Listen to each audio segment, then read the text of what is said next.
retro and modern gaming chat with Trev and Stu. How's it going, Stu? Yeah, it's going really well. It's unusual doing one of these on a Sunday afternoon. That's right, isn't it? I don't know when we're gonna probably push it live in the middle of a week like we normally do, but yeah, we don't often do them at the weekends, do we? We normally sort of do it at an evening in the week, isn't it? Especially when we're both about. Yeah, exactly. But I think it's quite good actually. I've been out this morning, done a workout in the park, and I'm ready to talk about some. Well, was it necessary to tell us that, Stu, and make us feel all inadequate? You know. You've had a workout in the park. I was playing Earthworm Jim on the Mega Drive, so that's a bit of a workout as well, isn't it? Well, for your thumbs, perhaps. Yeah, it's a difficult game, so workout in a way. Yeah, can't say it burns any calories or anything. I'd love to. You're working out how to play it. Working out. Yeah, literally. So we're actually the reason why we're on today because we've got a very special guest on today. We've had sort of many episodes previously where we end up talking about the Amiga a lot. We did do a great episode not that long ago, didn't we, Stu? We actually did an Atari ST versus Amiga, didn't we? We did, yes. Where we actually we had a guest on for that one as well, NX Gamer, and he did some great videos on his YouTube channel comparing Amiga and ST directly. So I'm sure a lot of you checked out his stuff after that episode. But one thing we don't find there's many of are actual dedicated Atari ST channels. There's obviously a lot of Amiga stuff, isn't there, Stu? Yeah, there is. You get, Dan Wood and Ravi and, people like that. But actual Atari ST stuff, I mean, maybe I think on my YouTube, I look at a lot of Amiga stuff, so I see a lot of Amiga stuff, all with the algorithms and things. So maybe it just doesn't come to me, but I haven't sort of spotted too many. Well, we've actually got a very special guest on today who is dedicated to the Atari ST cause, which can be a difficult job on YouTube when you're drowning in the Amiga sort of channels that are tons of them on YouTube. And it's Marc from the Joy of Sticks. Hi, Marc. Hello there. Thank you very much for having me. No worries. Thanks for coming on. So you obviously heard our intro there. So how does it feel to be, I think you are pretty much the only real sort of dedicated sort of Atari ST channel, certainly UK based. Well, there are a few of us. There are a few. There's quite a lot of channels that just upload gameplay videos, but then don't put the commentary and things over the top as well. Yeah, but there are others. There's Gears of Games. He plays a lot of ST stuff. Actually, yeah, I've come across that, a really good channel. Yeah. And Trusteft, don't know if you know him, he does some ST stuff. But yeah, we do lag behind the Amiga a lot in terms of current online content, there's no doubt about it. Yeah, I think it's because probably, the UK, also the Atari ST was a popular platform. We know the story about how it kind of pulled ahead of the Amiga for in the late 80s. And then it was probably when you hit about 1990. Everyone says, the Amiga 500 came out in 87. Bang, the Atari ST was dead, which is not the case at all. It took a little while, didn't it, for the Amiga to gain traction? Certainly in the early days, it seemed like the Amiga was our poor relation.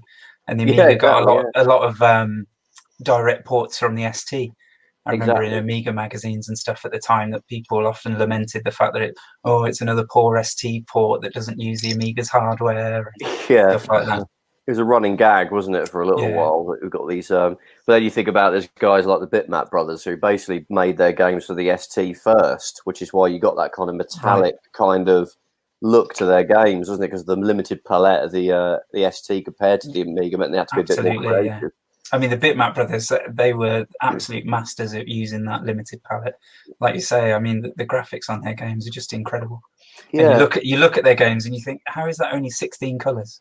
It's crazy, isn't it, how they managed to sort of, make things look so shaded and detailed. And perhaps if they started on the Amiga first straight away, maybe we might not have had that distinctive look if they had a bit more colours to play with. Yeah, that's interesting. And it all just it ties into their look, doesn't it, and their specific brand. The whole Bitmap shades thing. Yeah, it was all very metallic and Future Shock, wasn't it? It was, yeah.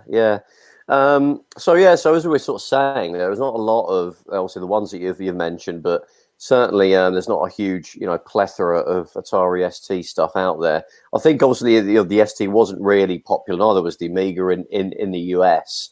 So obviously there's no big YouTubers. Obviously Americans tend to dominate YouTube when it comes to video game stuff.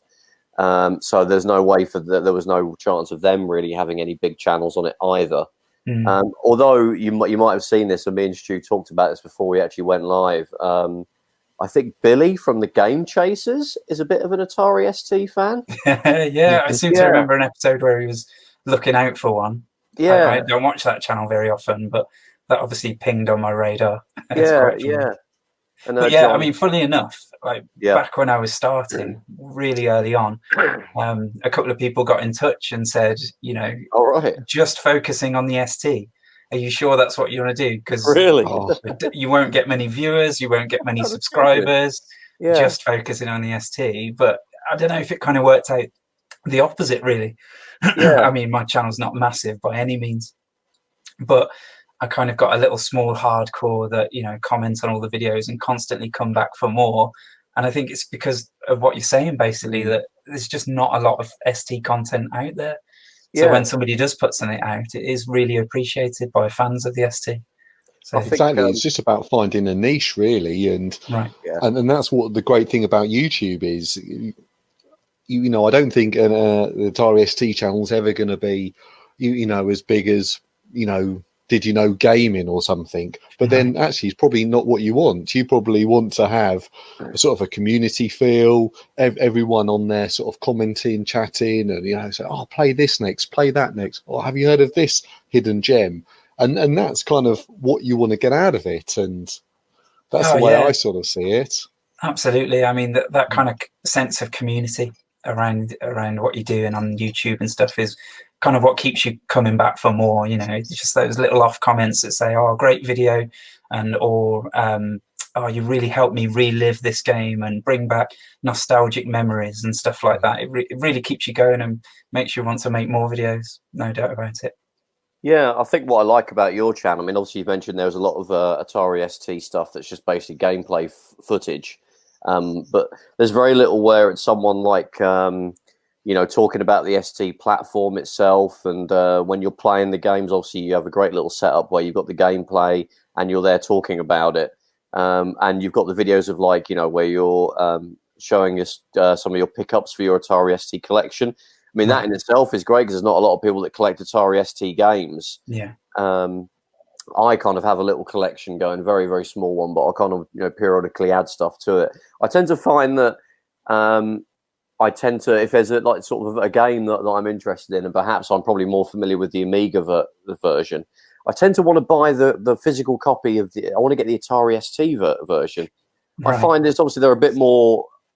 They're a bit rarer a lot of the time these days. Certainly when you get into the 90s, Frontier Elite 2 and things like that, and maybe like Magic Pockets and Chaos Engine, and the Atari ST versions are far. Obviously, that was at the point in time when the Amiga had basically taken over the ST and was sort of pulling away from it. So they were made in far lower quantities. Yeah, I think you're right. I mean, certainly in the early 90s, it was getting difficult to find a shop that were even selling them. Yeah, most games would have to be through mail order and stuff like that. Yeah.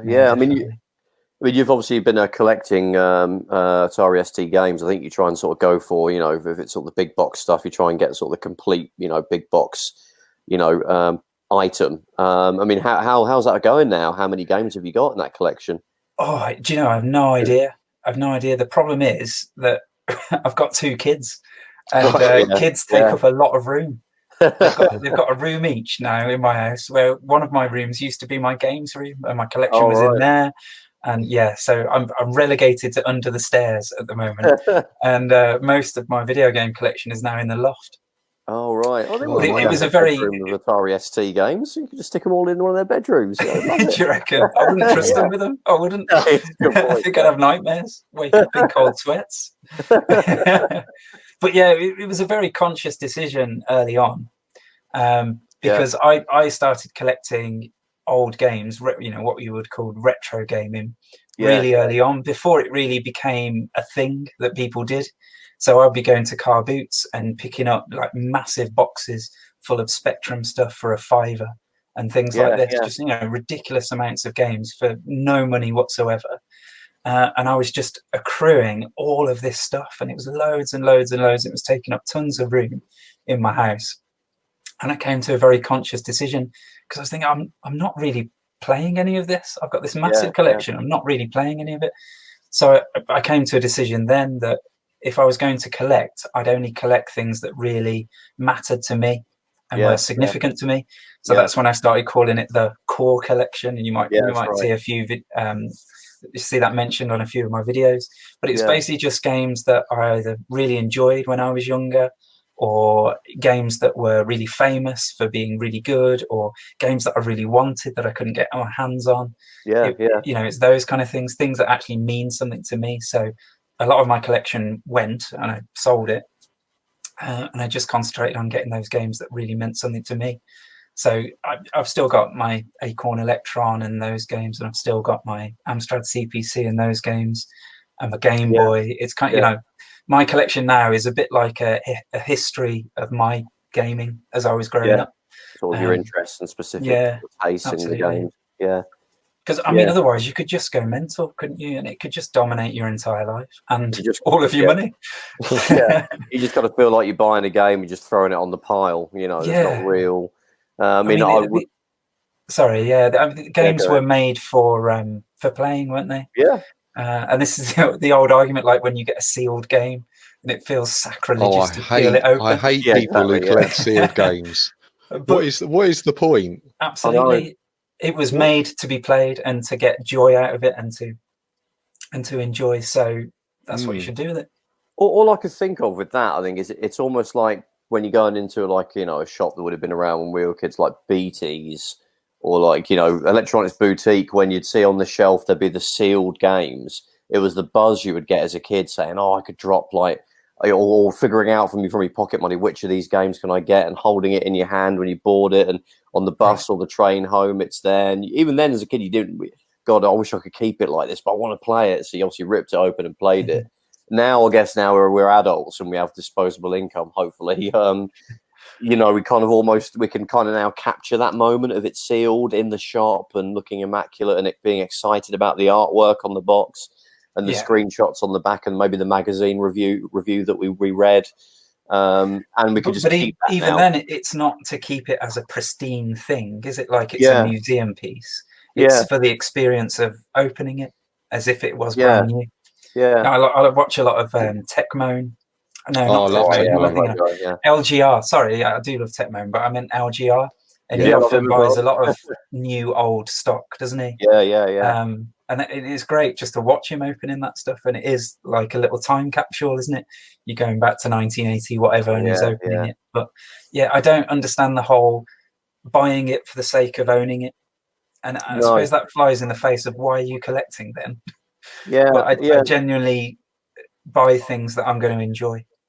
I mean, I'm totally with you on that. I mean, personally, I mean, Stu, obviously you jump in with how you do it, but my big joke is I always put on, you know, Facebook groups is, you know, people talk about complete collections, so I always say, I'm going to go for a PC complete collection. And people, it's the most ridiculous thing to say. How many games I want to get a complete collection of PC games. So the first, because to me that's as ridiculous as trying to get a complete collection of Mega Drive games or Atari ST games or Game Boy games. It's just I'm buying so much crap. When you're thinking, right, I'm going to get a complete set of games, inevitably you're going to end up dropping something like 500 quid on some obscure Japanese RPG that you're never ever going to be able to play. Exactly. So what's the point? Literally, you're spending £500 just to occupy an inch of shelf space. A guy came into my shop, and he always used to. I used to run a computer game shop in Croydon. I don't anymore. And he came in there because I'm trying to get a complete Xbox original collection. I'm trying to get all the games, and I'm having difficulty getting Club Football Leeds United edition. I've really got to get Club Football Leeds United edition. And he goes, I've got Rangers, I've got Arsenal, and I'm thinking, you're just buying the same game, but this one says Leeds United. This is ridiculous. I should preface all of this by saying, look, it's your own money. Whatever you want to do with it, whatever you enjoy, you just do it. You go ahead. Do you know what I mean? We get one life. So, you've earned your money. You spend it how you like. But it doesn't make sense to me, definitely. No, I agree with you there, Marc. Yeah, I mean, we've talked about, why the rationale between our collections. But with me, I buy games that interest me. So a lot like yourself, Marc, it's stuff that perhaps I read in a magazine when I was a kid. I couldn't get it at the time, so it always was in the back of my mind as God, I'd love to get that. And then games that I've read recently, like the collection that I'm focusing on mainly the last few years really has been my Mega Drive collection. I've got about 150 sort of games. But they're all games that I, have stumbled across over the years, and a lot of them I didn't even know about when I was a kid.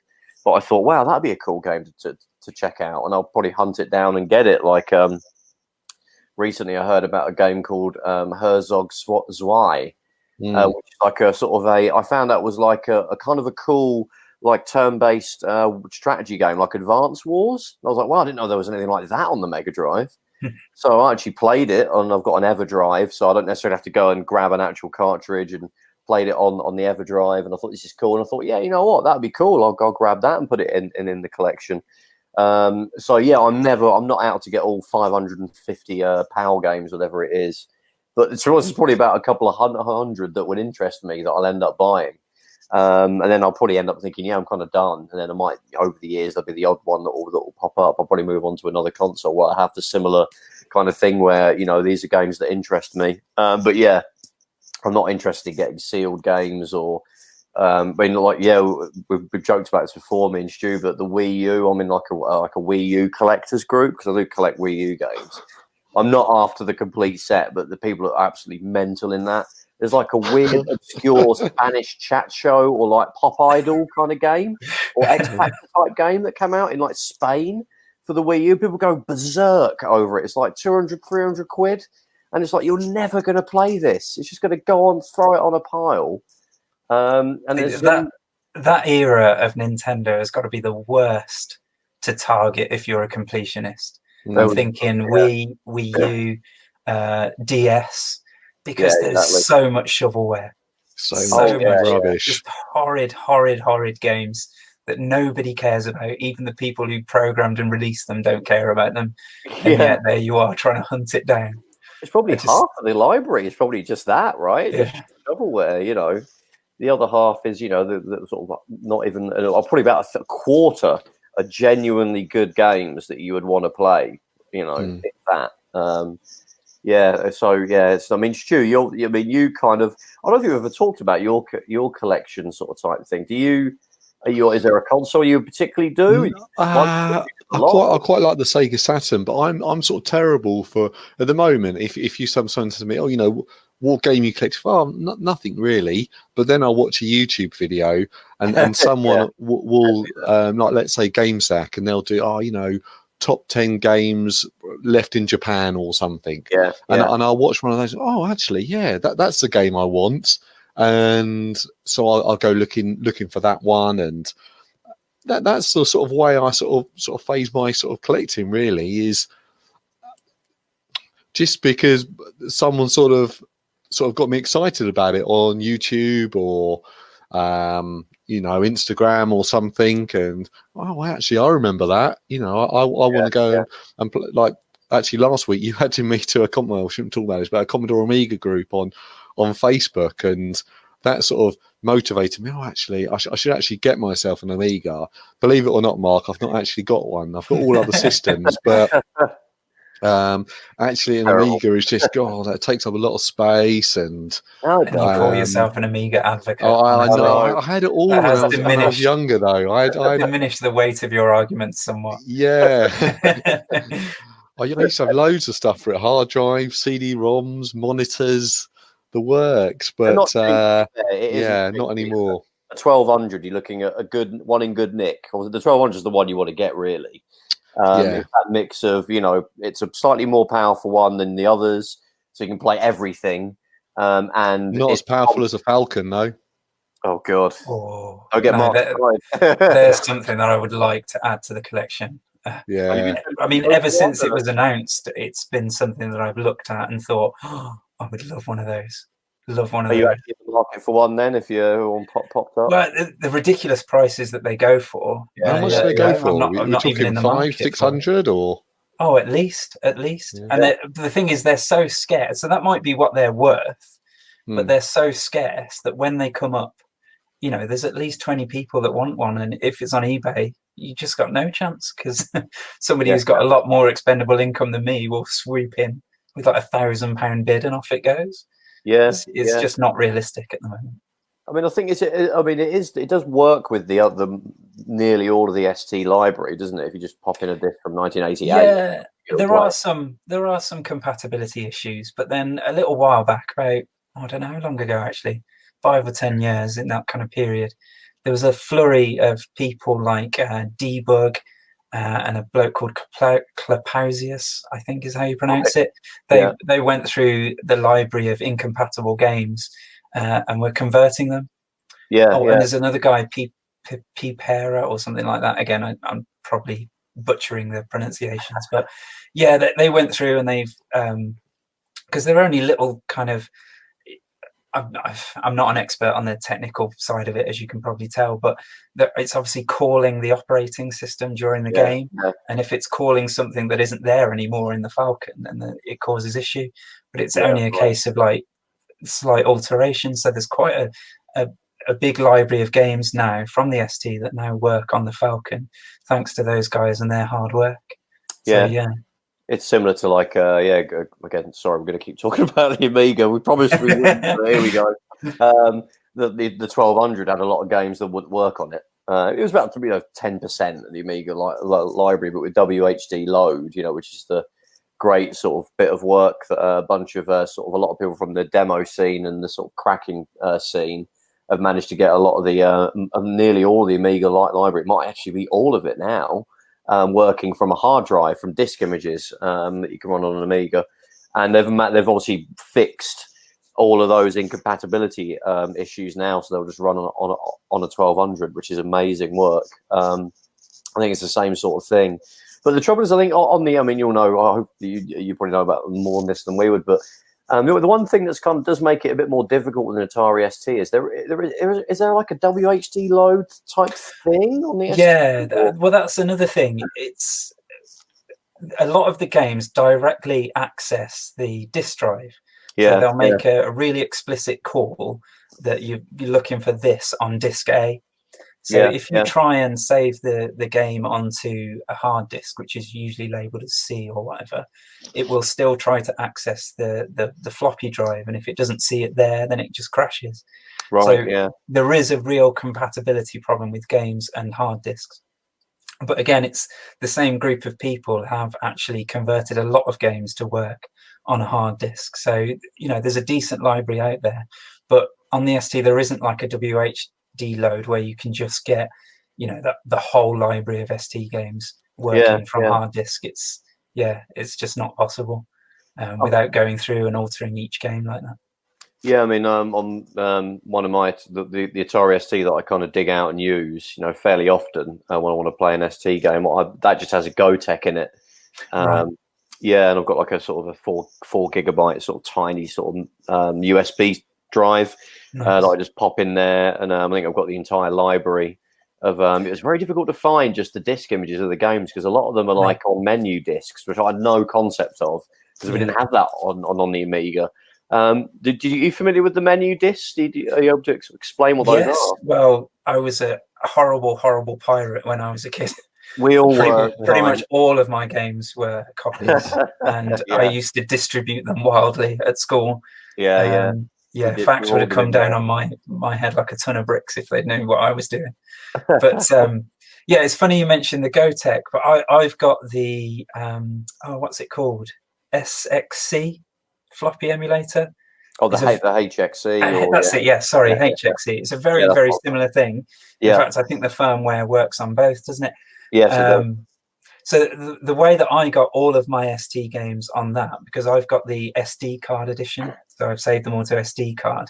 There was a a database called GameBase. Do you remember this? I think so. It was like it was like a front end for emulators. Yes. And there was an ST version, GameBase ST. I'm just looking now actually to see if it still exists, but I think it does. Oh, and someone made like all the disk images to work with it. Type thing. Exactly. Yeah. And they filed them all in terms of they're in alphabetical order and stuff like that in folders and everything. So what I did, I just grabbed that and put those on the SD card. Oh, cool. So it's not every single game ever released, but it's the vast majority of the commercially released games. So that was real kind of hassle-free. For my floppy emulator to work, you had to convert the disk image to a different format, but it came with software that did that automatically, and I was away. So I literally have access to all the games, easy as pie, really. Yeah, I mean, that's basically what I've got. The good thing about the ST is it's very easy to take apart. It's slightly easier than an Amiga, I think. So, yeah, I use a 1040 STE, and I took out the floppy drive, which still works. So I've got a nice little spare floppy drive if I need one. And pop the Gotek in. I need to get a proper mount for it because it kind of rattles around inside it. They're kind of not really able to screw them down. I think you're supposed to take the actual Gotek sort of board out of the little case I got it with, and people make a 3D print proper like bracket thing that sits on the screw holes in the Atari ST. I always look really jealously at people who've fitted their floppy emulators properly. But at the moment, I feel really sorry for my ST, but it's basically topless at the moment. Oh, right. The top of the case is like resting on it so that I can lift it up and get access to the floppy emulator. Oh, really? Yeah. It would be nice to have a proper mount for it, but but if I do that, it's kind of like I'm committed then. I actually quite like the idea that I could put the floppy drive back in if I wanted to and have it as a normal ST with the proper hardware. Still in two minds about that one. Well, I've got a couple of others that I've picked up over the years, STs, because there was a point like about 5 years ago where they were just like 40, 50 quid will get you a 520. So I've got a couple that are lying around, and they work fine. But I'm not going to put a Gotek in them. I'm leaving them as original kind of setup. So if I don't want to try some floppy disks, I can just stick them in there. And of course it's very easy to write floppy disks, isn't it, using you have to use kind of a PC with a floppy drive that's built into it, but downloading the images and putting them on disks is actually quite straightforward, unlike the Amiga where it's actually very difficult. Oh, is it?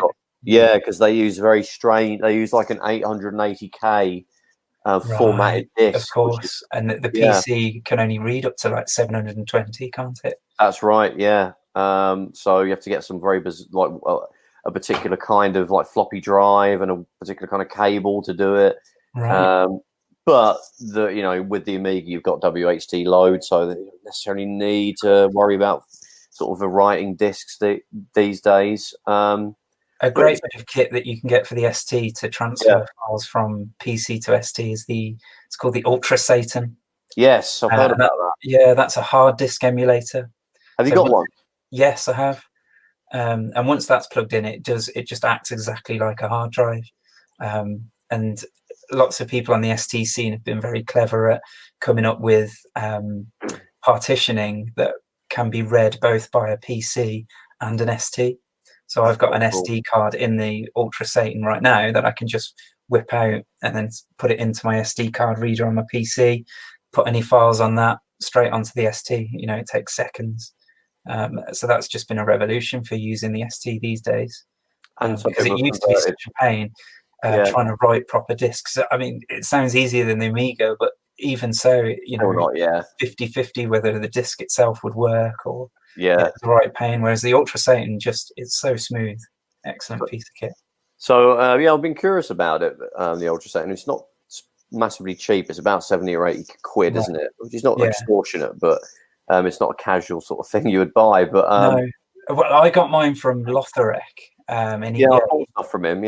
Yeah, he does, like you say, for 70 quid, but it's such a well put together piece of kit. Do you know what I mean? I don't mind paying that much money because it's A, incredibly useful, and B, like I say, the build quality on it is really, really good. He really does a great job. He makes a lot of stuff, actually. I've bought a few things off him, Lotharek. Yeah, he's in Poland, I think, isn't he? Really, really cool guy.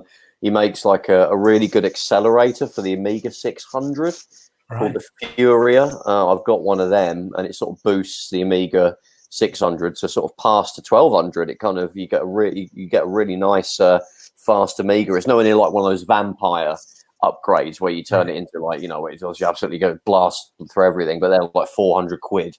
This thing's about 100, I think. And yeah, you get it's great if you want to. Basically, the best thing for it is that you can use WHDload on an Amiga 600 relatively cheaply, and you basically got it. Performance is about as good as probably actually no, it's past what a 1200 is. But that's a cool thing that he makes, and it's relatively cheap. Amiga 600 accelerator. Trouble is. I'd love something like that for the ST. If I need to play Elite 2 Frontier. Oh, yeah. It's a bit of a slideshow on the ST, on a stock ST anyway. Yeah, that's right, yeah. If you could boost the processor and get that game playing smoothly, it'd probably be one of my favourite games of all time. That's the thing, isn't it? Like, the ST doesn't necessarily have, like, accelerators or, like, you know, easy to install kind of upgrade. Yeah, you can get, there's a Mega STE. Yeah, which is where they've separated off the computer from the keyboard. It looks a bit more like a professional kind of setup. Yeah, and that's got a switchable processor in it, so you can have 8 megahertz or 16 megahertz, so you can double the speed of the CPU. Oh, cool. So you know, if the SD game is compatible with that, you can often make it a lot smoother. Yeah, Frontier Elite 2 would be perfect for that. Oh yeah, absolutely. And things like Jeff Crammon's Formula One Grand Prix. Oh god, yeah. Any of those 3D games, basically. Indy 500 and no second prize, and I mean, I've got like my 1200. If anybody's interested, we've done a whole episode on upgrading Amiga 1200s. But I've got an accelerator in mine because there's quite a few places that make sort of modern ones, so you don't have to go and buy, you know, a Blizzard, you know, accelerator from the 90s. And people do that, and they go for silly money, which I don't get because they could just fail at any day if they're like 20, 30 years old. But yeah, a good place in Germany, Individual Computers makes modern accelerators out of modern parts, and they make one for the 1200. They're about 200 quid, which is pretty good. And it boosts it to sort of an 030, and you get about 40 megahertz speed, and you get about 128 mega RAM on it. So more than you'd ever need in a. I mean, if I had that in the 90s, I'd be like, you know, dreamland with that. But yeah, some like science fiction stuff. That it is, yeah. Like literally, I've got a hard disk for my ST, and it's 40 megabytes. Yeah, 40 megabyte. Crazy, isn't it? It's like half a dozen MP3s. Amazing. It's like, wow, I can fit over 40 floppy disks worth of stuff on here. Exactly, yeah. That was in the old day. How they compared everything. Oh, here's a CD-ROM, and it's this many floppy disks. This is a hard drive. You got this many. Yeah, everything was compared with how many floppy disks. I've been to the Computer Museum at Bletchley Park, and they've got like some of the very first hard disks that were ever made at Bletchley Park, and we're talking about 20 megabytes, and it takes up half the room. It's crazy, isn't it? Yeah, I remember like watching a video on YouTube about the Apple Lisa, which was the sort of the pre-Macintosh sort of graphical user-based computer, and the hard drive was this whacking great thing that would sit on top of it and cover the entire area of the top half, the top section of the Lisa, and it was 5 megabytes. Oh my word! That'd be like, you know, documents-wise, that's probably quite big, right? You know, like you wouldn't even fit Secret of Monkey Island on that. No, exactly. No, you know, soccer or anything, and so that was like it nearly cost as much as the computer for a 5 megabyte hard drive. That's crazy. But I remember, like in like the 90s, certainly with like the Amiga, that would put a huge premium on like because Commodore did offer some Amigas with the hard drive. I know the big box style ones would have them, but the wedge shaped ones, you know, the classic sort of design we always think of, like an Amiga 600 with a 20 megabyte hard drive, they'd lob an extra 100 quid on top of the price for that. And how many games could even install? You know, a small subset in those days. Yeah, it was really for your word processors, you know, and like Oh yeah, that's why I was amazed when I eventually got my hard disk for the ST, because that was always like a pipe dream. It's, completely frivolous to spend money on a hard disk. And like going into the late 90s when that weird sort of limbo period that the Amiga had with SCOM and all of that, when they were still making that Amiga Magic Pack, and that had a 120 megabyte hard drive, and even then that was about 500 quid. And that was like, this is when the PS1 came out, and I was like, I could get a PS1 which like destroys the Amiga like graphically, but for like half the price of like an Amiga 1200. It was a weird time. But in terms of like picking up Atari ST sort of stuff, I take it you still kind of pick up games and things like that. Yeah, I mean, I haven't for a while, since a lot of my collection went up into the loft. It's kind of like, why buy a game and then stick it up in the loft? It's a bit silly. I've not been collecting very much recently. I do have a look on eBay every now and again, and sometimes when you see a game at a good price, you just can't resist, can you? No, so I do pick up things now and again. The problem is that I recently became a teacher. Oh wow! Cool. Which just takes up all of your time. It's a ridiculous job. It eats your life up.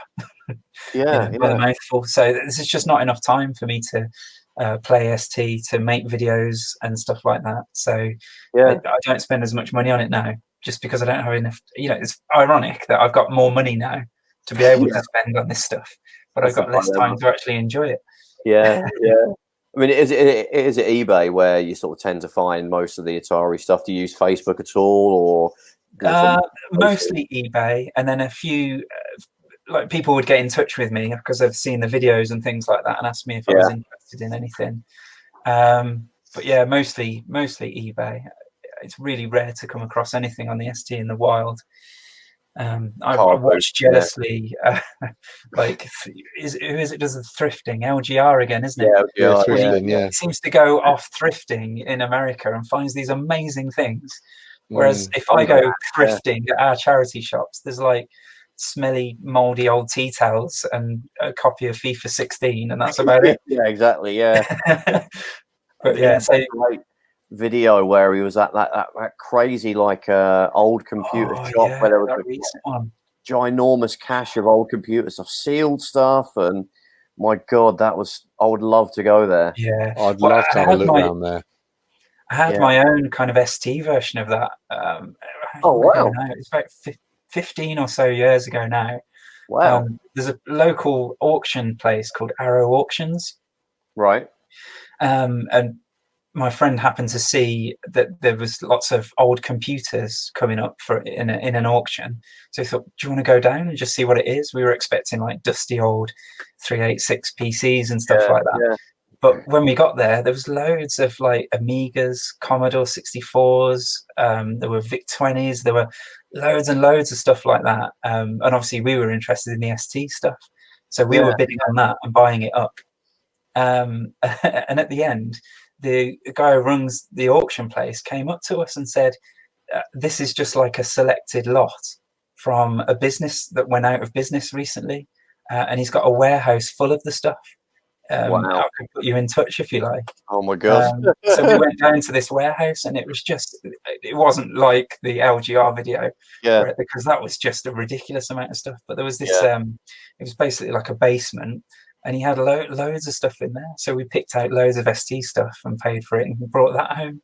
What was it, like games and like actual units? No, it was the units themselves. I picked up about 5 STs there. That's where I got a hard disk from, and an extra floppy drive, and about 3 joysticks, and like they sealed and everything, or say again, sorry? Were they all sealed and nice in the box? Oh no, not brand new stuff. It was stuff that he'd accrued over the years. Oh right.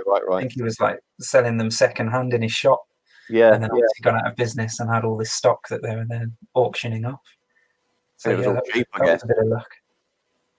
5 STs, wow. And he was selling them for like a $5 each and stuff like that. Oh my God. Wow. You know what I mean? Whereas these days, if even the base ST on eBay, you're looking at like 40-50 quid on. It's gone up now, I think, as well. I mean, you're looking at a decent condition, I don't know, 520. Right. STF or an STFMs tend to be the most common that you see. I think you're still looking at 70, 80 quid. Blimey. If it's completely yellowed out and there's keys missing and stuff like that, then you might get a 40 quid kind of job. But yeah, I mean, I love the yellowed out ones. Those are the ones with character. I keep seeing on my Twitter feed people doing retro bright and stuff like that. Like I'd never be bothered with that. And I'm like, no, that's all the character on these machines are going. You don't want them pristine and new. Yeah, I quite like my ST being a bit yellow, and some of the keys are a bit more worn than the others. I don't think we remember what it's supposed to look like. Yeah, we don't remember what it's supposed to look like now. It's supposed to look yellow. Yeah, I've seen far too many horror stories of where after the process they've become out all blotchy or melted slightly. And they're really brittle. There's no way I'm doing that to my STs. Yeah, so the plastic is super brittle, and I'm waiting. It's still evolving. I think that whole retro bright thing. I'm waiting for the definitive. This is going to not ruin your plastic. It's going to look like it did when it was new. Might be a few years away, but it seems every year someone says, "Oh, there's like I found a new, better version of retro bright. Use this." Well, the problem with the retro bright, people go, "Oh yeah, what you need to do is go to a ladies' hair salon, and you need to get their 40% super special peroxide, for 40 plus ladies. Then you need to get that, mix that with this, put it in a bucket with all the keys, and leave it for no longer than." And you're just like, hold on. But my machine works fine. I run a cloth over it. That's all it needs. Absolutely. Get a few sticky marks off. That's all. That's all it needs. It doesn't need to be some silly. Then it's the leaving it outside bit that worries me as well, because all these people doing the retro bright and stuff, they live in like California or something. Yeah, Texas. They can stick it outside for 2 days. They haven't got to worry about it being rained on and stuff. I live in the Midlands. You know what I mean? Lucky if we get 2 hours of sunshine sometimes. Well, me and Stu live in London, so it's like smog and everything else. Bring it in, it'll be browner than it was when you put it in. Exactly, yeah, covered in crap, just like being outside. You got no chance. I've had a good few weeks recently. You might have got away with it, but I'm not too bothered about it. I mean, luckily, most of my stuff hasn't yellowed too bad. I mean, my Amiga 1200, I bought there's a company that make new cases for them now, so you can just buy those cases. So I've got like a transparent sort of reproduction case for my Amiga 1200. That's what it sits inside. Yeah, and that's a good. My Amiga. Yeah, basically. I mean, neon lights underneath it. Have it all flashing like some kind of gamer PC thing. Yeah, it's there's those cases. I mean, I'm kind of hoping someone would make an Atari ST sort of Kickstarter where you can get a reproduction case.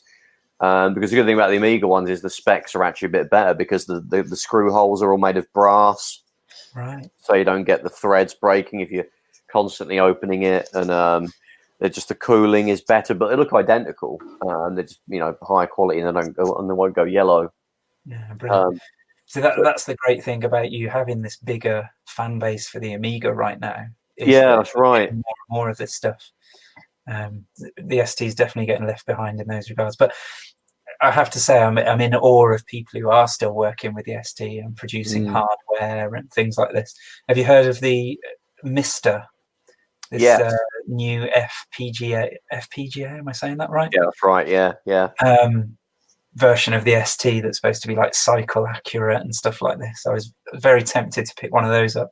Yeah, I keep hearing about it. It looks like kind of a little Raspberry Pi type thing, isn't it, or something? Yeah, so it uses Intel's version of the Raspberry Pi. I forget what it's called. Yeah. But it's a board like that. It's basically a tiny computer on a board. Yeah.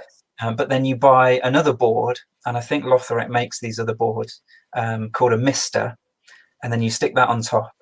And then basically this Mister gives the underlying Raspberry Pi type thing a few more capabilities to be able to, I'm going to say emulate. It's not really emulate because it's a system on a chip. Do you know what I mean?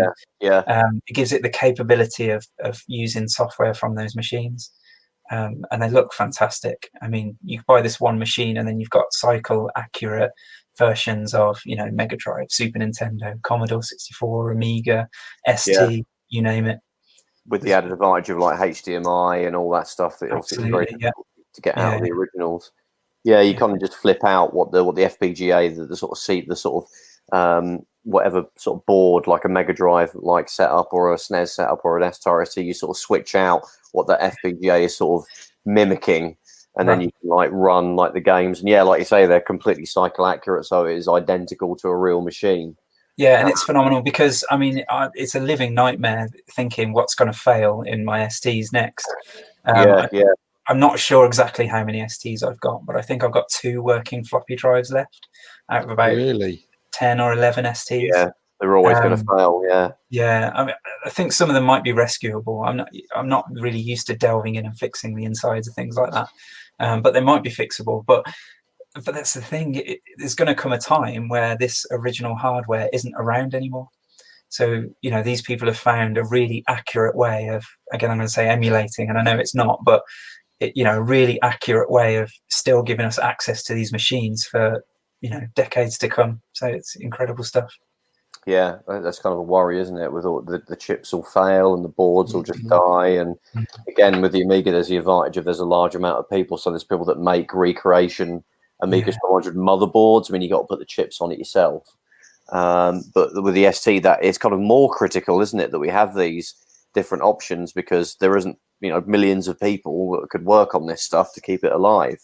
Yeah. That's what I think is amazing, that so many people are still working on sort of converting the software, and, you know, we're all sort of busy people. So where do these sort of guys find the time to go, okay, I've got to do my job, I've got my family, and then I'm going to convert, I don't know, some game so it can work on this certain sort of software on a hard drive, or I don't know.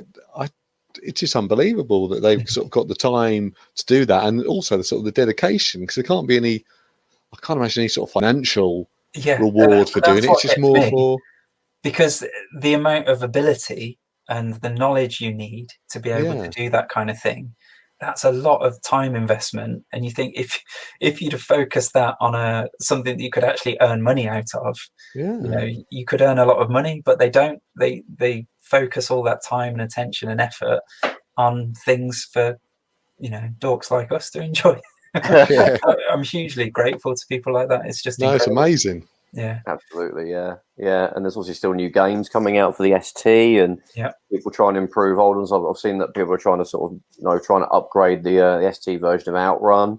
Yeah, so, I mean, there's a lot of space for that in the ST space, because, you know, we see the Amiga versions of things and we know what the ST is capable of. We know that the ST can scroll smoothly. It can use lots of color when done with expertise. Do you know what I mean? So, you know, it's great that people then take what the STE can do and upgrade games. But yeah, I mean, is there any, like, talking of the games themselves, is there any particular favorites then for the ST that you keep coming back to?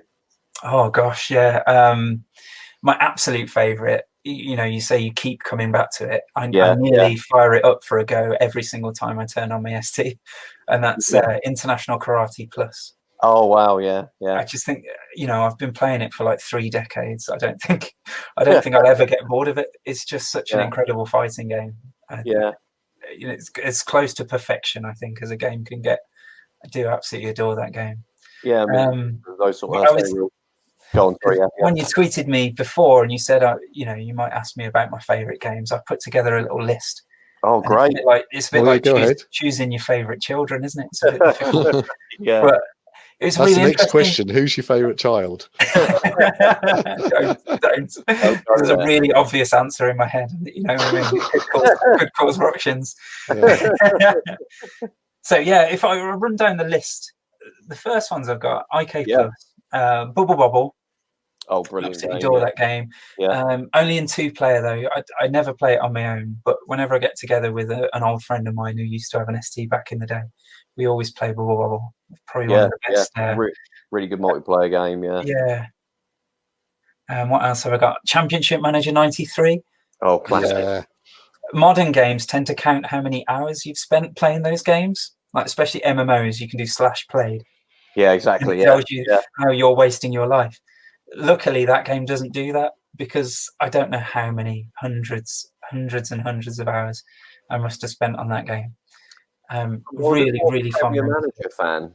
When that came out, I kind of dropped like Championship Manager like a dirty sock. But then that kind of died, Premier Manager, and then Championship Manager kind of when it got to the late 90s, that kind of ended up being the main one, didn't it? And it started on the ST, which is really cool. And am I right in saying that now Championship Manager is now called Football Manager? That's right. Yeah. Is that right? Right. Sega bought the they got the whole team that worked on Champman to come over to Sega, and they just renamed it Football Manager because Eidos have the rights to the name Championship Manager. Well, I don't think they make it anymore though. Is that still going, Championship Manager? I haven't seen one though. They might do an iPhone app or something, but I don't think it's going at all anymore. It's just Football Manager, isn't it? Yeah. But I mean, those games, the whole series, have to be one of the biggest time sinks that have ever been invented. Yeah.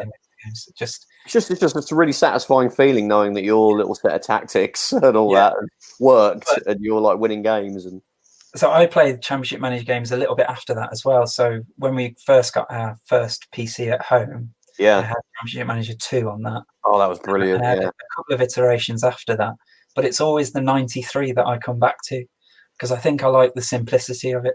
I don't want to choose what my players are wearing on the shirt, or do you know what I mean? What my advertisement, what my third scout is watching at any one time. Like that. What I want to do is pick a team, choose my tactics, sell some players, buy some players, and then play a season. Yeah, exactly. That kind of immediacy of Championship Manager 3. It's got enough detail to get your imagination whirring, but it doesn't get you bogged down in like training procedures and things like admin. That. Yeah. I've tried some of the new Football Managers, and you start. It's an hour before you're at the first game of the season, and it just seemed too much. And I'm like yourself. I remember the old ones, and on the Amiga, and then the early ones on the PC. I used to love those, and now it's just a genre of game I just don't play anymore. Right. Yeah, I mean, it's a proper investment these days, isn't it, to play something like that? Whereas Championship Manager 93, if you've got 2 hours, that's a season. You can play a whole season in 2 hours easy. Yeah. Great games. Yeah, awesome. Next, I've got Super Sprint on the list. Oh, another one of those great overhead race games. Absolutely. And I maintain that the ST version is the best way to play it at home. Because obviously you can get a MAME emulator and emulate the arcade, because the arcade is the best version. The arcade used those free spinning steering wheels. There's no way you can use those at home. So the ST version, I think, is the best way to play at home. And I think it was ported over to the Amiga not so long ago, wasn't it? On the NES as well, actually. Wow. It's actually a 10-gen game on the NES, one of those unlicensed, weird Atari games. Atari released for the NES, but I think looking at it, it looks kind of a bit naff compared to the Atari version. So although those top-down games were great, then I think that they kind of ended really with Skid Mark, Super Skid Mark. Yeah, they were good. That was a good game. That was a great. We didn't get that on the ST. That was the death of the ST had already happened by that point, I think. It was at the end of the Amiga as well, really, about 95, 94. It's on the Mega Drive as well. But that was kind of the end, and they kind of stopped at that point. I think those sort of overhead games, but they were great fun. Especially multiplayer. Micro Machines maybe was kind of the evolution. Right. But we should mention Supercars 2 as well, I think. Oh, of course, yeah. That was a great one. Yeah, it's kind of a golden age, that, wasn't it? The sort of late 80s of those type of racing games. Definitely. Yeah. What else have I got? Oids, do you know that one? Oh, isn't that where you like a lander, little shut spacecraft you're flying around? It's like a combination of asteroids and lander, like you say, and like Gravatar. Do you remember that Atari arcade Gravatar? I think so. Yeah. It's a lot like those. Great game. It's by FTL. They're the ones who programmed Dungeon Master. Famously. Oh wow. So that's a cracking little game, and I'm not sure if Amiga got a port of that. I think that's an exclusive to the Atari. There's not many. There are obviously a lot of ST exclusive games, but there's not many ones that you would hang your hat on and say this is why you need to own an ST. Yeah, but things like Super Sprint and Oids, they were the ones.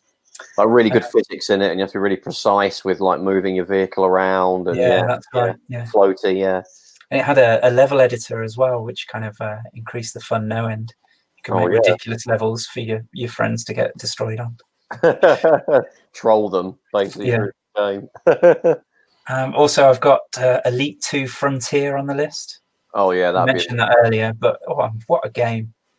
When I was growing up, I was obsessed by science fiction. Used to read loads of Arthur C. Clarke and Asimov and those kind of novels, and I just felt like I was playing in one of those novels in that game. The game itself actually came with a novella that you could read through, and another little. I can't remember what it's called. I think Gazetteer, I think it was called. Yeah, which is like a little brochure explaining all the teeming life and stuff and trade and things that were going on in this world. It would say, like, on this planet you can visit this little cafe called having funny little stories, and it was brilliant. I mean, obviously there was nothing like that actually in the game, of course. But just the fact that someone had imagined it and put it in this novel that you read before you play it, it enriched the world so much. It was brilliant. And I think it's probably the last moment for those kind of experiences in games. I don't know when it was released, like 94 or something around there. 93, yeah. 93, right. Yeah, it's in my top 3 of all time, I think. It's probably my second favourite Amiga game, yeah. Do you watch a channel called Jim Plays Games? Yes. Have you seen his channel? Because he does... Yeah, Frontier Fundamentals, his series is called. It's brilliant. Such a brilliant watch. I had a save where I managed to I played it so much as a kid. It would have been hundreds of hours. I actually got up to the rank of Dangerous, which is one beneath Elite. If I played it for another 6 million hours, I probably would have got to Elite. But then, I kind of moved on to something else. And I did play Elite Dangerous, the new Elite. And it was good, but there was loads of things missing that are in Frontier. Like, you can't land on you can do it now, they've added it later, but at the time you couldn't land on a planet. It was really strange. In a way, it was a huge leap forward in terms of the technology being used. Yeah. But in a gameplay perspective, it seemed like a step back sometimes. Yeah, that's right. And they did a great job of recreating the flying of the ship. Like, if you had a proper joystick and stuff like that, that was tons and tons of fun. Yeah. But then the universe itself didn't seem as rich to me, which is ridiculous when you're going from a 1 megabyte machine to, what PCs are capable of now. It seemed like the solar system should have been teeming with stuff. Exactly. It didn't quite feel like that. Or at least you can land on a bloody planet. It would have been nice. Right. And it's funny because every time there was a new generation of consoles or something, I'd always be like, oh God, imagine if they actually redid Frontier Elite 2 for this, and they never did. Mm-hmm. It was always a thing like Elite 4 was gonna, was getting delayed and everything. And there was Elite, we did get First Encounters, which is Elite 3, only on the but that was a buggy mess, wasn't it? It was, yeah. Did you get that on Amiga? It was supposed to be, but it wasn't in the end. It just ended up on PC. It's good. It's pretty. I actually still play that. That's kind of the one I play now out of the classic Elite, because people have modded the hell out of it for the PC to make it so it looks really great, but with the same gameplay. It's nearly identical to Elite 2 with a few extra features that are actually quite good. So Marc, you should check it out. It's like Frontier Elite Direct 3D. Okay. Where they've actually adapted it to run on a modern PC. It's just it didn't have to really do much. In the exe file, they've got everything working straight away. You just double click it, bang, you're in. You can play it, and you can get skins for it, and they've modded the graphics, and you can go absolutely berserk if you've got a decent PC on it. But I play that more than Dangerous now. So yeah, Elite, awesome. Absolutely. I've got Speedball 2 on the list, which we kind of mentioned a bit earlier. Yeah. When I went to uni in about 1998. So by this point, the ST was pretty much commercially dead, and nobody was using them anymore. Yeah. But of course, I took my ST with me because I couldn't be separated from it. So I set it up under the TV, and it basically became known as the Speedball 2 machine. That's what my housemate would call it, kind of disparagingly, but we would just that was what the ST was there for, as far as he was concerned, just playing Speedball 2. So we played that a ton. Yeah, there's lots of versions, but I always find the Amiga and the ST versions are still the best. I've got it on the Mega Drive, but I don't know what it is. Maybe because you're not playing with a joystick or something. But maybe. The Game Boy Advance version is really good. Right. That's a good version to check out if you want to sort of take it on the go. And actually, the original Game Boy had a very good version. But I think the ST and the Amiga version is the best. Yeah. Great game. And I've also got on my list Trapped 2, which is always my hidden gem recommendation.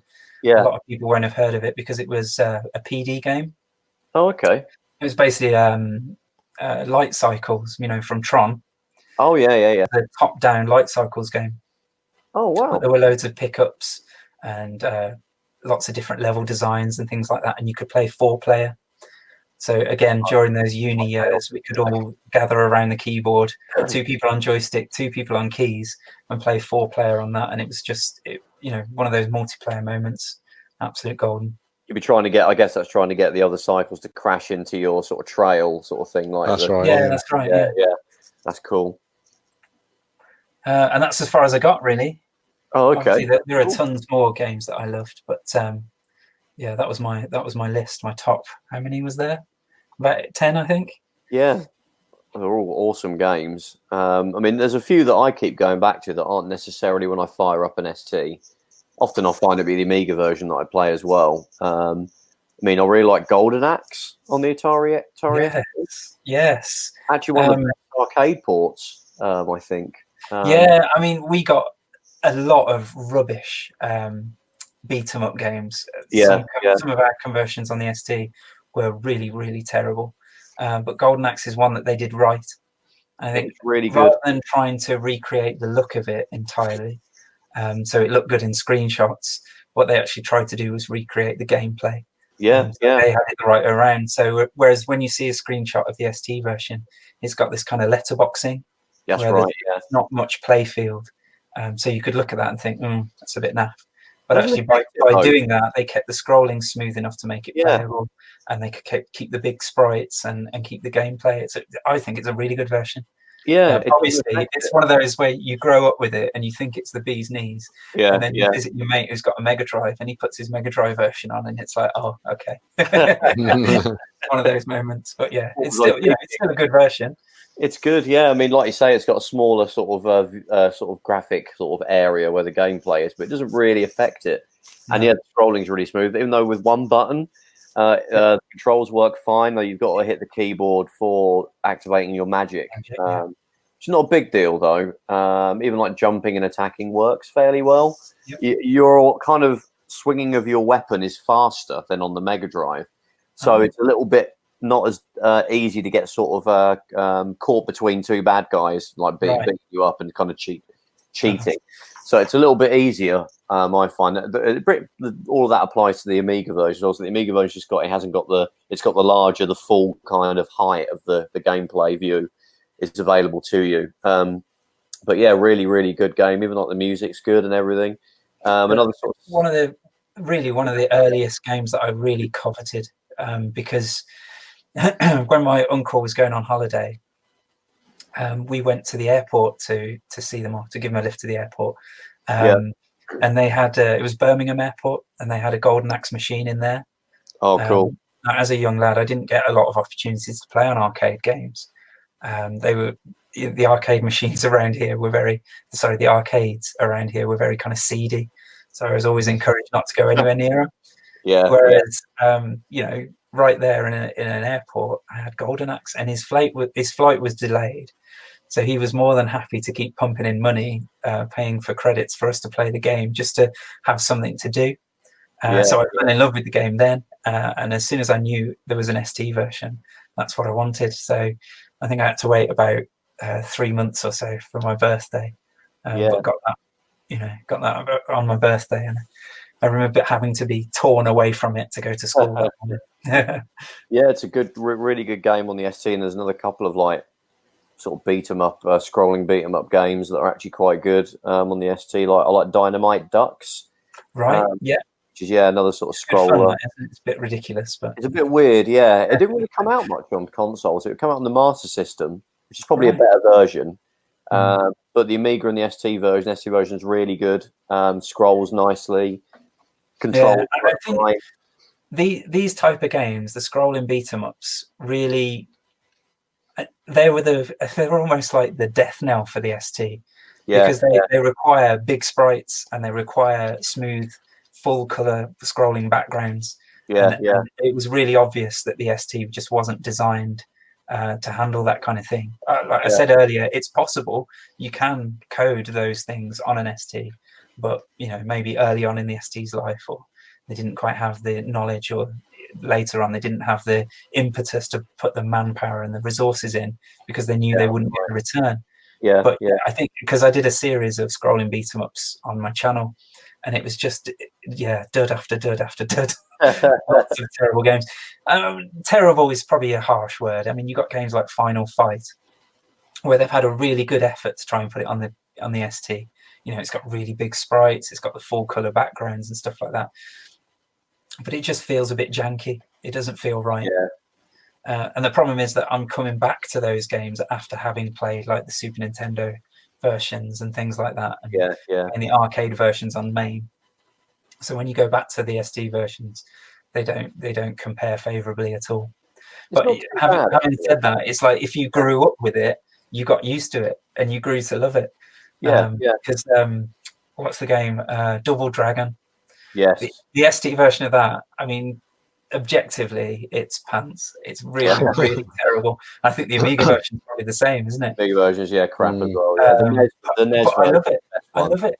It's one of those rose-coloured spectacle things. It's just, I don't know what it is about that game, but when I put it on and I play it, it just makes you smile. It's just fun to play. It doesn't matter that the animation is atrocious. It doesn't matter that the graphics looked as if they were drawn by a 6-year-old. It's just fun to play. Yeah, and actually, Double Dragon 2 on the Atari ST is genuinely good. Is it? Right. Yeah, that is really good. Not very much. Yeah, you should play that. I mean, Double Dragon 2 is for the best console version. Well, it'd be the PC engine as the best console version. The NES version is good, but the Atari ST and the Amiga. And I played the Atari ST one recently. It's really good. Scrolls really nice. The graphics look great. It does have a slightly more zoomed in kind of bordered play area, as we've sort of said before, is a common thing to help with the scrolling. But it works. It plays great. No real big buggy, weird jankiness to it. The player control characters are really control well. The buttons, the controlling the actual with also just one button works fine. I mean, that's something that the original Double Dragon does well. The controls work; they're really good. Quite a lot of arcades, when they get converted to the ST and the Amiga, when they try and cram them onto one button, it just doesn't work very well. Yeah, that's right.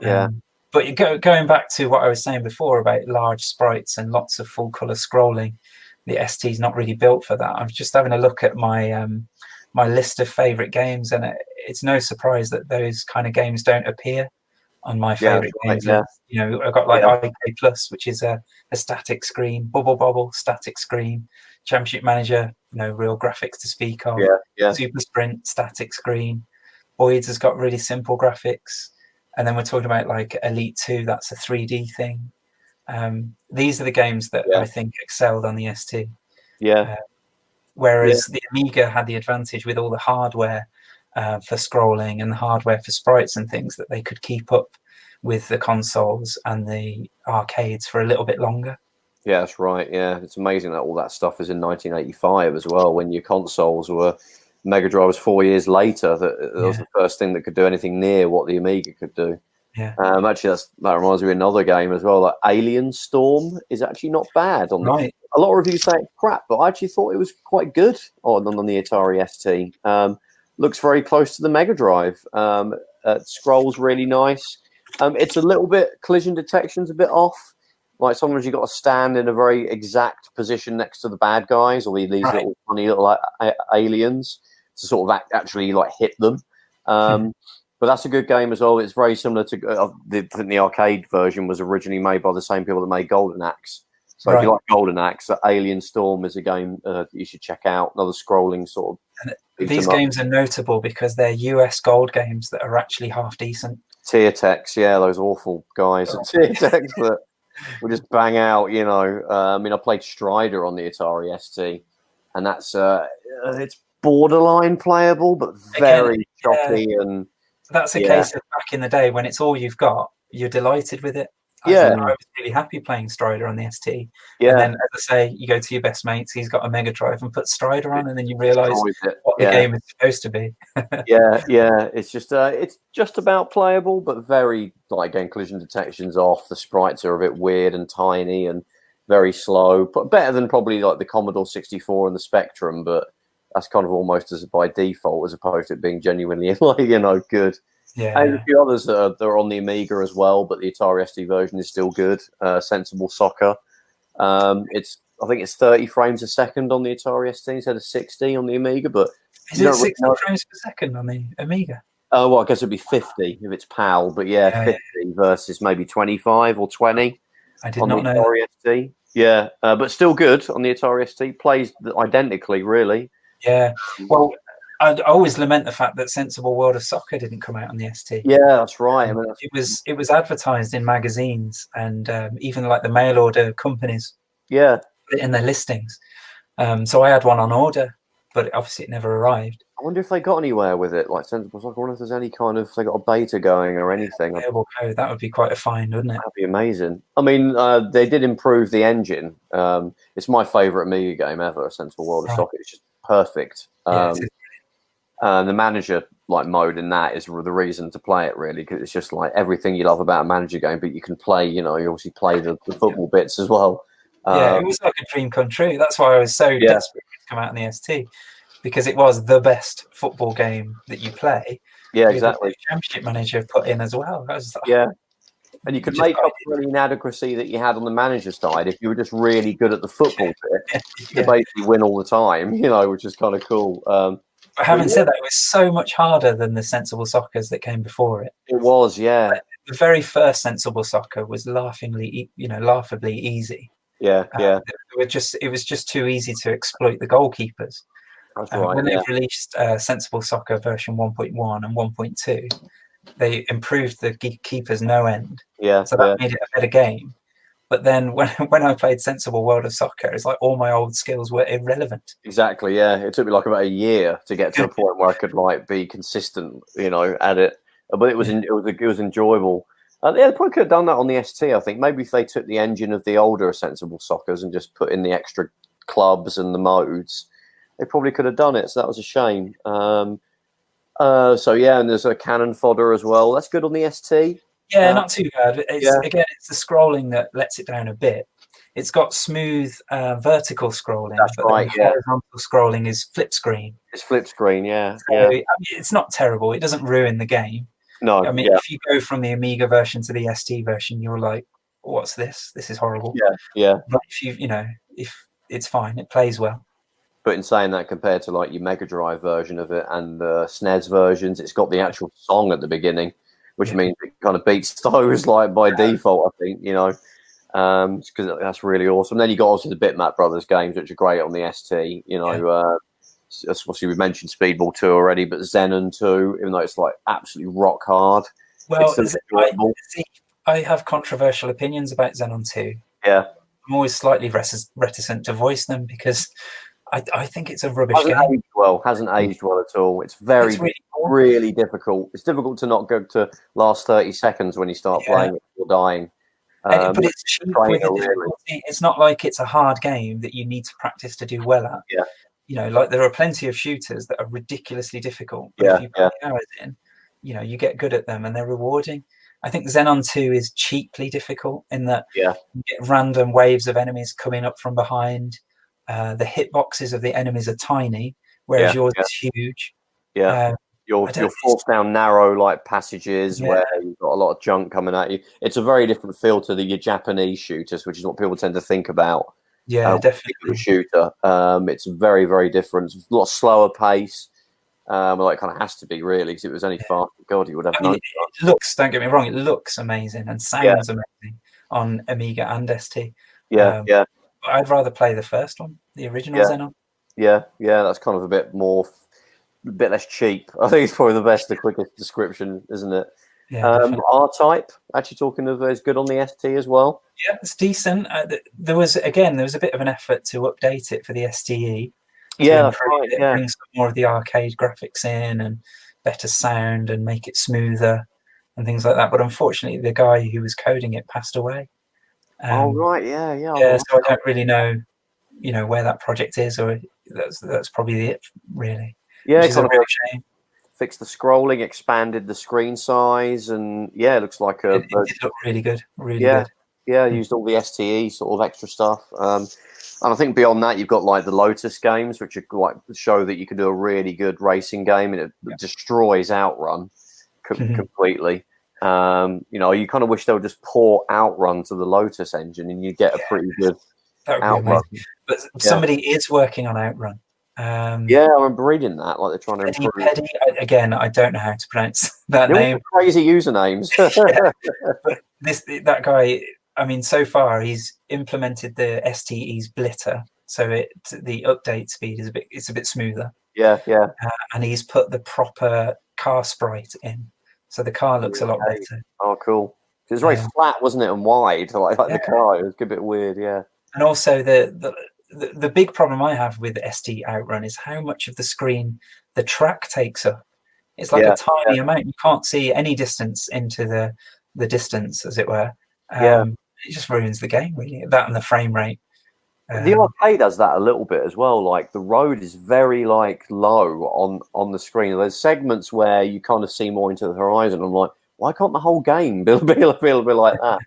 It's kind of. I'm not sure that's there because of a limitation, or it's because they just want to. It was a way of making the game a little bit harder. But I mean, Outrun came quite early in the ST's life, didn't it? So that's right. They probably didn't really know how to get the most out of it. And like you say, you see games like Lotus and what they can do. But have you played Vroom? Yes.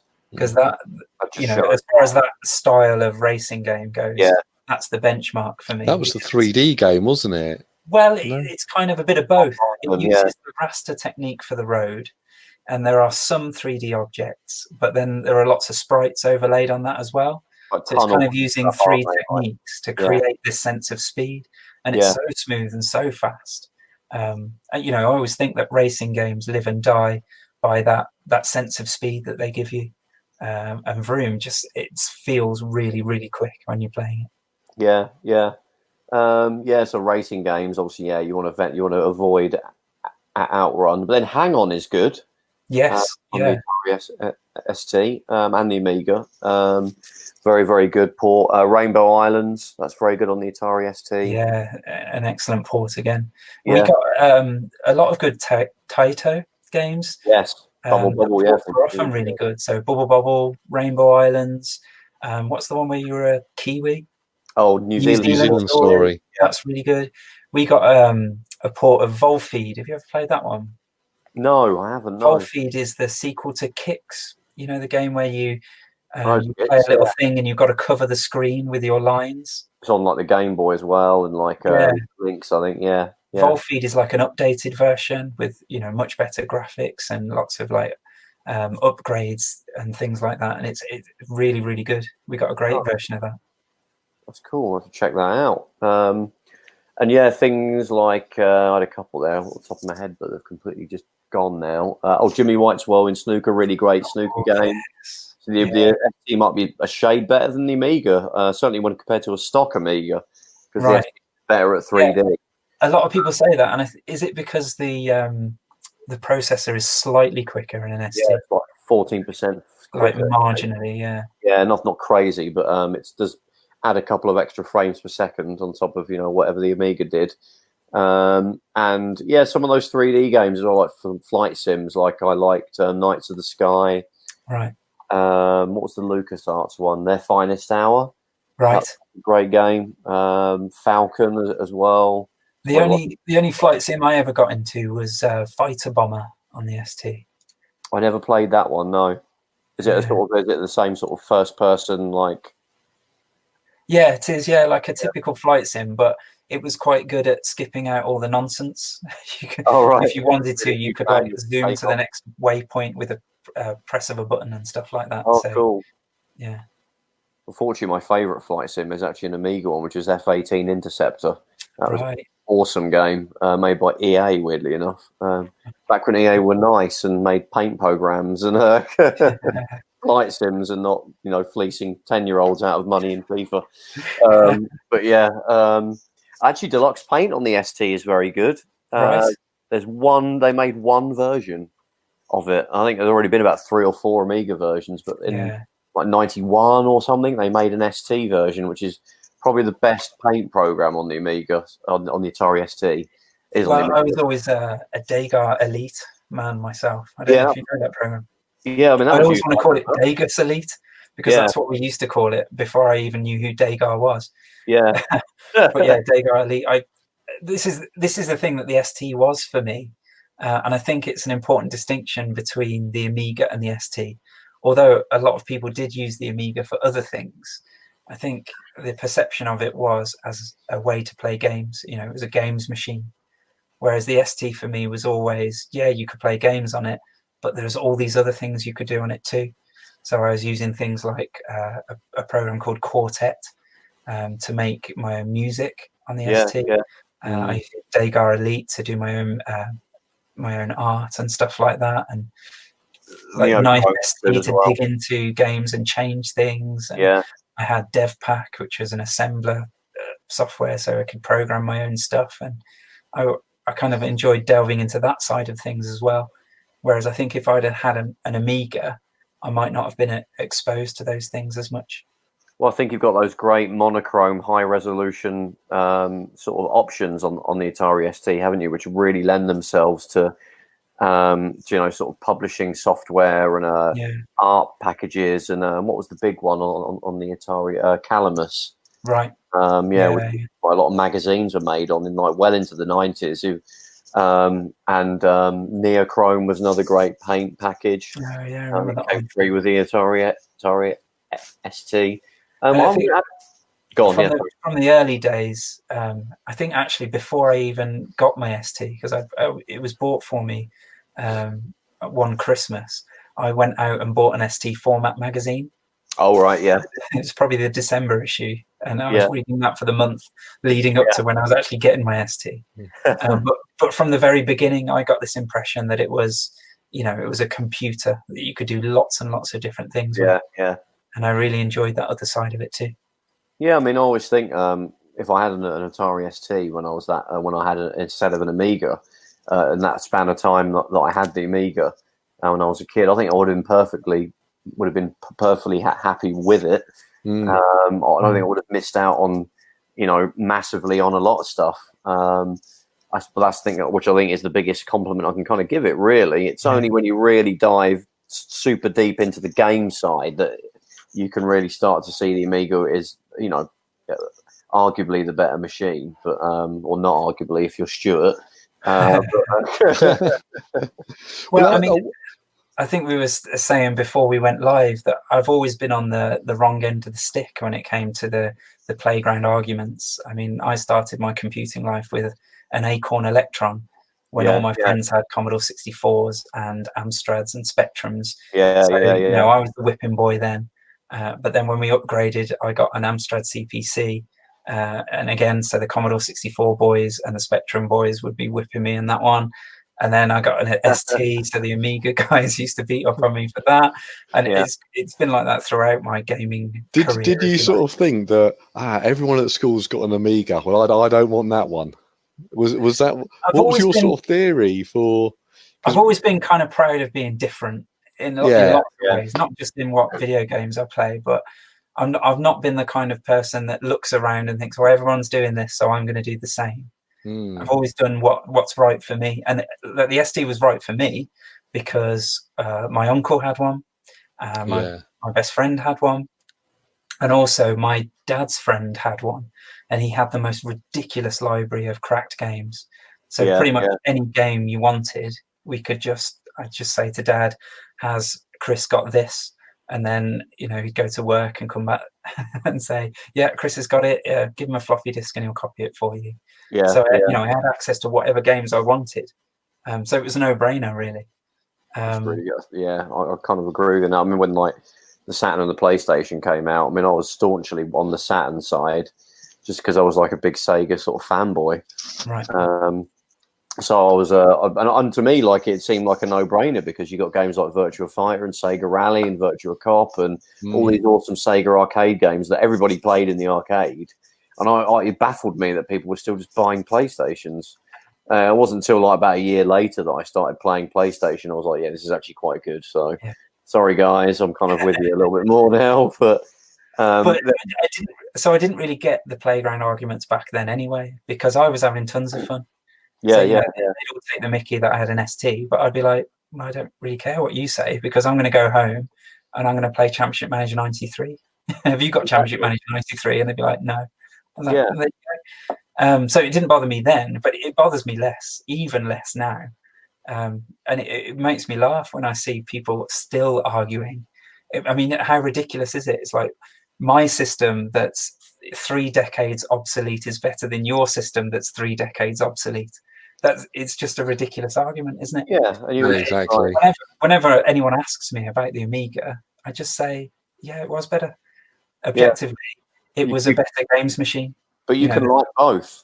Yeah, that's the benefit of being 3 decades down the line, isn't it? You can now, like I do, you can own both. Yeah, I mean, Amiga 500 and an Amiga 600. They don't get a look in because I like my ST, and it's only because that's what I had back in the day. That's what gets that warm, fluffy, nostalgic feeling when I hear the ST drive clicking over and smell the capacitors burning and stuff like that. It's all nostalgia driven. So arguing about it seems pointless to me. When you get those charming bombs on the screen that it's just crashed. Exactly. For me, ST is where the fun is. And I think you just go where the fun is. And I think sometimes, maybe not video games players as much, but as adults, people are really embarrassed just to say, well, I do it because it's fun. And there's nothing wrong with that. It's like, because I often relate what I do with real hardware in retro gaming to how I listen to music, because I've got a record player and lots of old records, and I listen to records.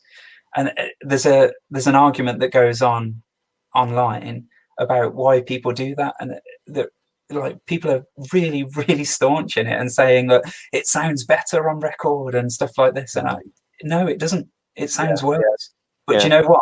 It's more fun to listen to a record than it is to listen to Spotify. People these days, going on to music, but it used to be an event getting an album. Yeah. If that makes sense, you'll sit down and you'd listen to it. Yeah. And now I'll I've got Google Play, so I've got all the albums I could possibly want, and I think, I'll download that, and then I listen to it on the way home, or to work, or when I'm in the gym. But I almost miss the spending £10 on an album and thinking, actually, and if you listen to it, you'll wear it out. Yeah, I mean, you've hit the nail on the head. That's it exactly. It's an event. When you buy the physical item and you take it home and you use it, it's an event, and it's no different from records to playing real hardware and buying the real game, because like you say on Spotify, it's so throwaway, it's so inconsequential, and when you're listening to a track on Spotify, there are 6 million other tracks you could be listening to. So after a minute, you're like hopping around and you're finding other things. Whereas when you buy a record, you actually go to a shop and you hold it in your hands and you choose it and you bring it home. It's an event. You sit and you listen to the whole thing and you appreciate it so much more. And it's exactly the same with real hardware. So when I buy a game and it comes through the post and I open it up and you look at the box art and there's a manual and the discs have different labels and things like that, and you whack it into the real machine, you sit and you play it.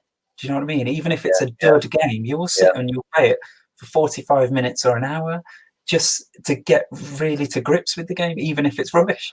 Whereas when you're using emulators and you've got 6 million games out there to choose from, if it's a dud game, you're going to spend 2 minutes on it and then look for the next thing.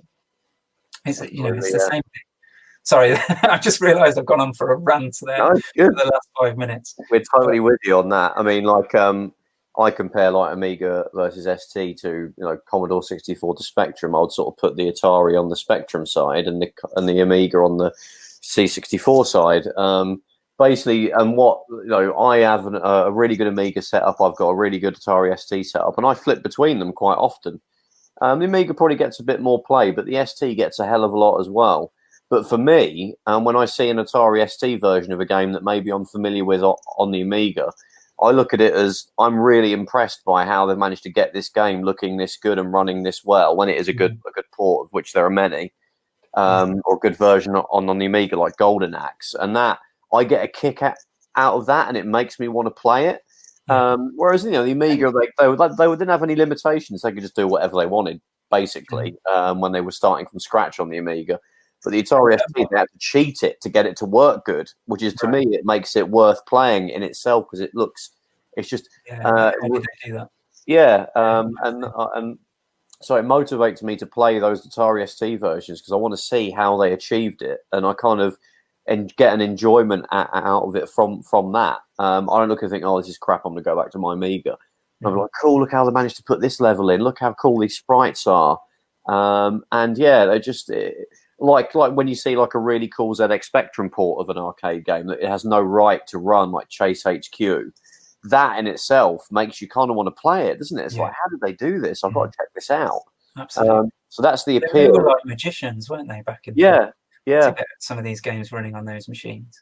But you kind of touched on there a really important reason. I think a big reason why we enjoy retro gaming so much, and it's because the system that you play a game on has its own character, its own personality, its own feel and style.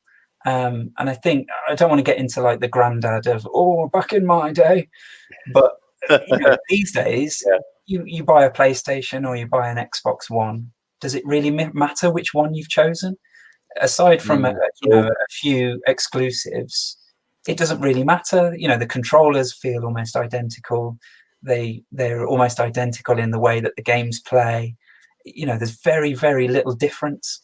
Whereas if you go back to like the 8-bit era, whether you chose a Spectrum or a Commodore 64 or an Amstrad, they had their own personas, didn't they? And the same game on each system would have been wildly different.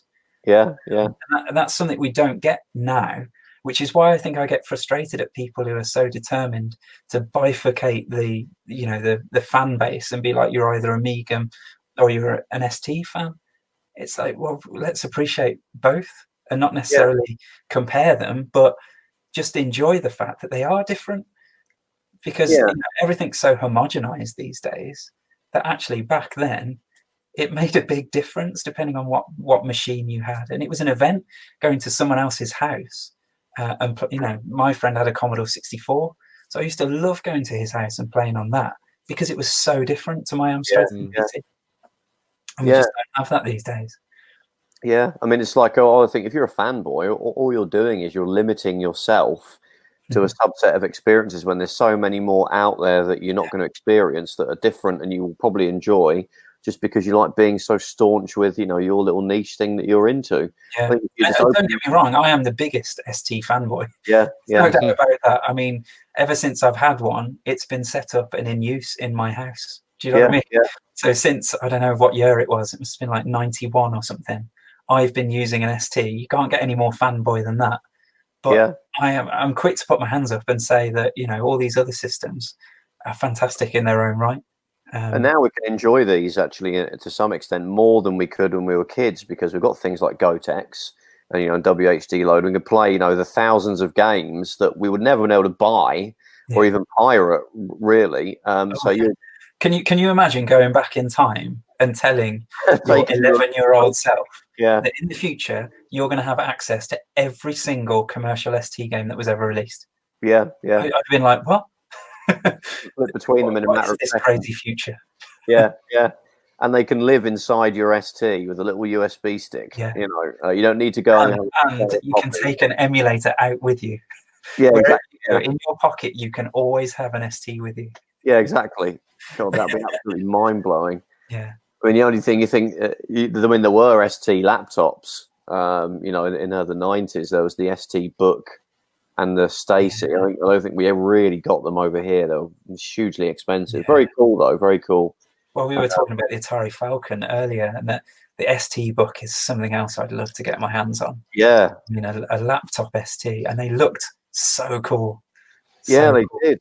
That's one thing the Amiga never got. Like a Commodore never made a laptop Amiga, but Atari made like the ST book is well. There's a Stacy, isn't there, which is the big kind of luggable kind of laptop ST with a monochrome screen. Then you got the ST book, which is a genuine laptop that looks like a laptop now. But they were super, super rare and expensive. They do pop up on eBay though every now and then. But a lot of trouble is a lot of laptops like that. They tend to die, and getting the parts for them. Whereas an ST, you can pretty much be able to repair it. That you can get the parts because there's a lot of other STs that you could cannibalize. Yeah, things like that. When they're gone, I'm not sure what we'll be able to do about them. Really, unfortunately. Yeah.